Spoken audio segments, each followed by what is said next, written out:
Car గుర్తుకే కాసాని జ్ఞానేశ్వర్ గారి car గుర్తుకే జై తెలంగాణ.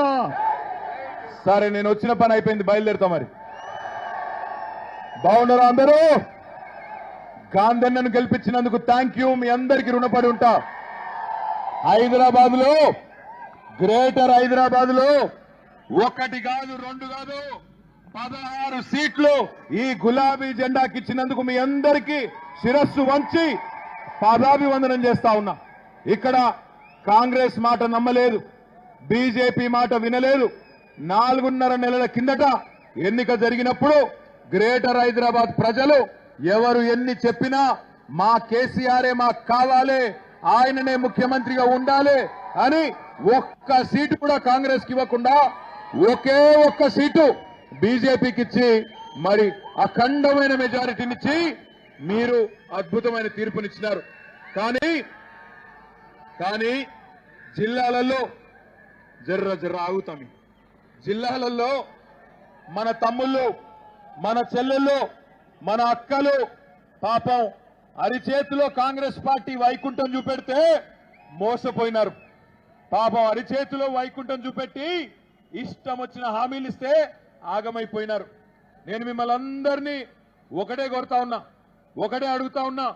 4.5 నెలలయ్యింది కాంగ్రెస్ ప్రభుత్వం వచ్చి, తెలంగాణలో కేసీఆర్ గారు ప్రభుత్వం నుంచి పోయి. ఇక్కడికి వచ్చిన మా ఆడబిడ్డలను ముఖ్యంగా అడుగుతా ఉన్నా, మా అన్నదమ్ములను అడుగుతా ఉన్నా, సమాధానం మొహమాటం లేకుండా చెప్పండి. నేను అడుగుతున్నా కాబట్టి చెప్పకండి. ఇక్కడ వచ్చిన వాళ్ళలో ఎవరెవరైతే కేసీఆర్ గారు ఉన్నప్పుడే బాగుండే, ఇప్పుడు బాగా లేదు, కేసీఆర్ ఉన్నప్పుడే బాగుండే అనేటోళ్ళు చేయలేవటండి.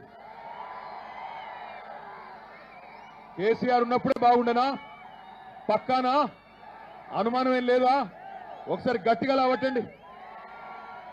మరి మీకు మంచి ఉపాయం చెప్తా. మీరు ఎవరిని తిట్టే పని లేదు, ఎవరితోనూ కొట్లాడే పని లేదు, ఎవరితోనూ పంచాయతీ పెట్టుకునే పని లేదు, ఎవరితోనూ గొడవ పెట్టుకునే పని లేదు. మీరు చేయవలసిందల్లా ఒకటే, 13 మే నాడు కాసాని జ్ఞానేశ్వర్ గారి కారు గుర్తు మీద ఓటు వేసి 10-12 ఎంపీ సీట్లు మాకు అప్పచెప్పండి. 6 నెలల లోపల తిరిగి కేసీఆర్ గారు ఈ రాష్ట్ర రాజకీయాన్ని శాసించే పరిస్థితి వస్తుంది. నేను అంతకంటే ఎక్కువ చెప్పను. 10-12 పార్లమెంట్ సీట్లు మాకు అప్పచెప్పండి. అందులో చేవెళ్లలో కాసాని జ్ఞానేశ్వర్ గారి కారు గుర్తు కోటేయండి. నేను మిమ్మల్ని కోరేది ఒకటే, మనసు నిండా కేసీఆర్ మీద ప్రేమ ఉంది మీకు. మరి ప్రేమ ఉన్న వాళ్ళు దయచేసి వేరే వైపు చూడకండి, వేరే పార్టీ గురించి ఆలోచన చేయకండి. ఎందుకంటే ఇక్కడ 3 పార్టీలు ఇవాళ ఎన్నికల బరిలో ఉన్నాయి. కాంగ్రెస్ పార్టీ అరిచేతిలో వైకుంఠం చూపెట్టి, మోచేతికి బెల్లం పెట్టి, నోటికొచ్చిన హామీలు ఇచ్చి అలవిగాని మాటలు చెప్పి అలా అధికారంలోకి వచ్చింది. ఫ్రీ బస్ అన్నారు, తులం బంగారం ఇస్తామన్నారు, నెలకు 2500, పెద్ద మనుషులుంటే 4000, ఆడపిల్లలకు స్కూటీలు వచ్చినాయా? ఇవన్నీ వచ్చినాయా రాలేదా? అస్సలు రాలేదు కదా. మరి కాంగ్రెస్ పార్టీకి కర్రు కాల్చి వాత పెట్టాలన్నా వద్దా? బరాబర్ పెట్టాలి. అట్లయితేనే పిచ్చవాగుడు వాగుతున్న రేవంత్ రెడ్డికి బుద్ధి వస్తుంది. అదే విధంగా మరొక పార్టీ భారతీయ జనతా పార్టీ 10 ఏళ్ల నుంచి కథలు చెప్తూ నడిపిస్తా ఉన్నాడు బడాబాయ్. ఏం చెప్తున్నాడు? భాइयों बहनों मित्रों, आप सब लोग जन धन खाता खोलो, मैं धन 15 लाख डाल देता हूं అన్నాడా? పడ్డాయా 15 లాఖు? ఎవడికి రాలేదు. దేశంలో 15 లాఖ రాలేదు. 2 కోట్ల ఉద్యోగాలు అన్నాడు, అది రాలేదు. బుల్లెట్ రైళ్లు అన్నాడు, రైళ్లు రాలేదు. రైతు ఆదాయం డబల్ అన్నాడు, ఏది రాలేదు. ముఖ్యంగా హైదరాబాద్ లో ఉండే మా అన్నదమ్ములు, ఆడబిడ్డలను ఒకటే కొడతా ఉన్నా, నమో అంటే ఏందో తెలుసా మీకు? నమో అంటే ఏందో తెలుసా? నరేంద్ర మోడీ కాదు. నమో అంటే నమ్మిచ్చి మోసం చేసేవాడు. ఏం చేసినాడు నరేంద్ర మోడీ? 2014 నుంచి 24 వరకు 10 ఏళ్ల పాటు మన హైదరాబాద్ నగరానికి ఒక్క రూపాయి సాయం చేయలేదు.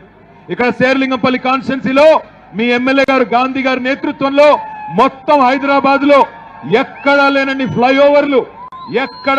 ఫ్లైఓవర్లు మీ దగ్గరే మీ ఎమ్మెల్యే గారు వల్ల కట్టుకున్నాం. అదే విధంగా హైదరాబాద్ లో ఎక్కడా లేనన్ని ఐటీ కంపెనీలు మీ శేర్లింగంపల్లిలో ఉన్నాయి.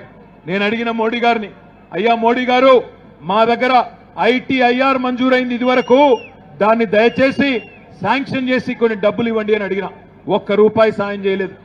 హైదరాబాద్ కు వరదలు వస్తే మూసీకి రూపాయి సాయం చేయడు. మెట్రోని విస్తరిస్తామంటే రూపాయి సాయం చేయడు. ఉద్యోగాలు తెద్దాం, పరిశ్రమలు తెచ్చుకుందామంటే సహాయం చేయడు. మరి ఎందుకు మనం నరేంద్ర మోడీ కోటేయాలా?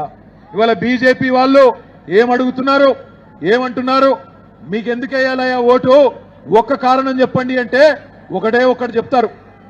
రాముడికి గుడి కట్టించినాం కాబట్టి మాకు ఓటేయండి అంటారు. గుడి కట్టించడం ఒక్కటే కారణమైతే కేసీఆర్ కట్టియలేదా? యాదగిరిగుట్టలో అద్భుతమైన ఆలయం కట్టలేదా? బ్రహ్మాండమైన దేవాలయం కేసీఆర్ గారు, ప్రాచీన శిల్పకళా సంపద, నవీన కళాకారులతో అద్భుతంగా 1000 ఏళ్లు నిలబడే విధంగా యాదాద్రి గుడి కట్టించింది కేసీఆర్ కాదా? కానీ ఎన్నడైనా దేవుణ్ణి అడ్డం పెట్టుకొని రాజకీయం చేసినామా? ఎన్నడైనా రాజకీయం కోసం దేవుళ్లను వాడుకున్నామా? 10 ఏళ్లు కేసీఆర్ ప్రభుత్వం ఏం చేసిందయ్యా అంటే హైదరాబాద్ లో 36 ఫ్లైఓవర్లు కట్టింది. 10 ఏళ్లలో కేసీఆర్ ప్రభుత్వం ఏం చేసిందంటే పెట్టుబడులు తెచ్చింది. 10 ఏళ్లలో మతం పేరు మీద పంచాయతీ పెట్టలేదు. హిందూ అయినా, ముస్లిం అయినా, క్రిస్టియన్ అయినా ఎవరైనా ఒకటే, పేదవాడే అనే ఒక మంచి ఆలోచనతో పనిచేసింది కేసీఆర్ ప్రభుత్వం. అదే ఈరోజు మోడీ గారు ముస్లింలను భారతదేశంలో నోటికొచ్చినట్టు తిడతా ఉన్నాడు. ఇదేనా ఒక ప్రధానమంత్రి చేయవలసిన పని? ఇదేనా 10 ఏళ్లు ప్రధానమంత్రిగా పనిచేసిన వ్యక్తి మాట్లాడవలసిన మాటలు? ఆలోచించండి.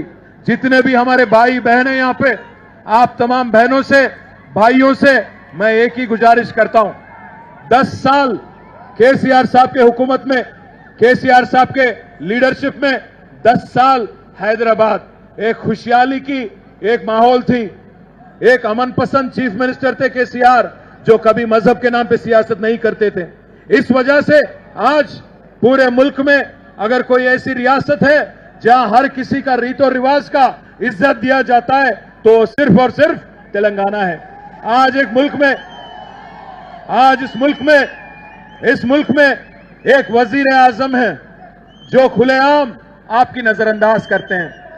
आज इस मुल्क के वजीर आजम नरेंद्र मोदी खुद कह रहे हैं कि वोट के नाम पे जिहाद चल रहा है.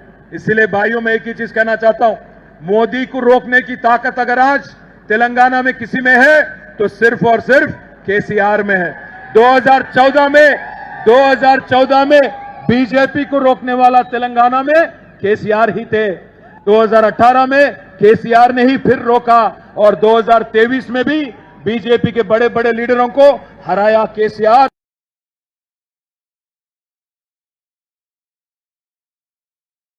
और तिहाड़ जेल में है. इसलिए मैं पूछना चाहता हूं आपसे, अगर आज इस हिंदुस्तान में कोई लड़ रहा है मोदी के साथ तो वो है regional leader KCR, Kejriwal, Mamata Banerjee, Stalin साहब, हेमंत सोरेन. राहुल गांधी में वो दम नहीं है बीजेपी से लड़ने की. वो खुद भाग गया अमेठी से. वो क्या लड़ेगा मोदी से? वो क्या मुकाबला करेगा बीजेपी का? इसीलिए भाइयों मैं कहता हूं, वोट इधर उधर ना डालो. अगर से बीजेपी को रोकना है तो कासानी ज्ञानेश्वर अन्ना के कार के निशान पे वोट दो और जिता लो. केसीआर साहब को मजबूत बनाओ. मैं जानता हूं आपके दिल में क्या है. आपके दिल में यही है कि आज एक आरएसएस का आदमी तेलंगाना पे हुकूमत चला रहा है. रेवंत रेड्डी आज वो राहुल गांधी के नक्शे कदमों पे नहीं चल रहा है, वो पूरी तरह से मोदी साहब के लाइन में चल रहा है. आप देखिए 1 मिनट, ఇవాళ రాహుల్ గాంధీ గారి లైన్లో రేవంత్ రెడ్డి లేడు, మోడీ గారి లైన్లో నడుస్తున్నాడు. ఏమైందిరా అయ్యా నీకు? రాహుల్ గాంధీ లైన్లో లేడు, ఆయన మొత్తం మోడీ గారి లైన్లో నడుస్తున్నాడు రేవంత్ రెడ్డి. జరావు మీ అందరికీ నేను చేసే విజ్ఞప్తి ఒకటే, వాళ్ళ గ్యారంటీలు తులం బంగారం రాదు, తులం బంగారం కాదు. రేవంత్ రెడ్డిని నమ్ముకుంటే తులం ఇనుము కూడా రాదు మీకు. అదే విధంగా 4000 కాదు కదా 400 కూడా ఇయ్యడు. 2500 అన్నాడు, ఉన్న 500 ఇస్తే అదే గొప్ప విషయం. నా విజ్ఞప్తి మీ అందరితో ఒకటే, మే 13 నాడు కాసాని జ్ఞానేశ్వర్ గారి కారు గుర్తు మీద ఓటేసి దయచేసి గెలిపించండి. బ్రహ్మాండంగా మీ ఎమ్మెల్యే గారు గొప్పగా పనిచేస్తా ఉన్నారు శేర్లింగపల్లిలో. ఆయనకు ఒక జోడీదారుని ఇవ్వండి. ఎమ్మెల్యే గారికి ఎంపీ గారి రూపంలో జ్ఞానేశ్వర్ గారి రూపంలో ఒక జోడీదారుని ఇవ్వండి. వీళ్ళిద్దరికి తోడుగా నేనుంటాను. మీరు 10-12 ఎంపీ సీట్లు గెలిపిస్తే 6 నెలల్లో కేసీఆర్ గారిని తిరిగి రాష్ట్ర రాజకీయానికి శాసించే విధంగా చేసుకుందామని చెప్పి విజ్ఞప్తి చేస్తూ, ఏ గుర్తు మనది? ఏ గుర్తు? పక్కానా? 100%? ఏం డౌట్ లేదా? నేను నిశ్చింతగా పోవాలా? ఒక్కసారి కారు గుర్తు మీద వస్తే చేయలేవటండి. కారు గుర్తు అనేటోళ్ళు చేయలేవటండి. क्या बहन आप नहीं दे रहे हो क्या कार के निशान पे? कार गुर्तु का था? हमारे बहनों से पूछ रहा हूं, कार जय तेलंगाना कार गुर्तु के कासानी ज्ञानेश्वर गारी कार गुर्तु के కేసీఆర్ గారి నాయకత్వం జై తెలంగాణ. మీ అందరికీ ధన్యవాదాలు. నాకు ఇంకా మహేశ్వరం దాకా పోయేది ఉన్నది. మీరందరూ మా గాంధీని బాగా చూసుకోండి, జ్ఞానేశ్వరన్ బాగా చూసుకోండి, బ్రహ్మాండమైన మెజారిటీతో గెలిపించండి. థ్యాంక్ యూ, గుడ్ నైట్, జై తెలంగాణ.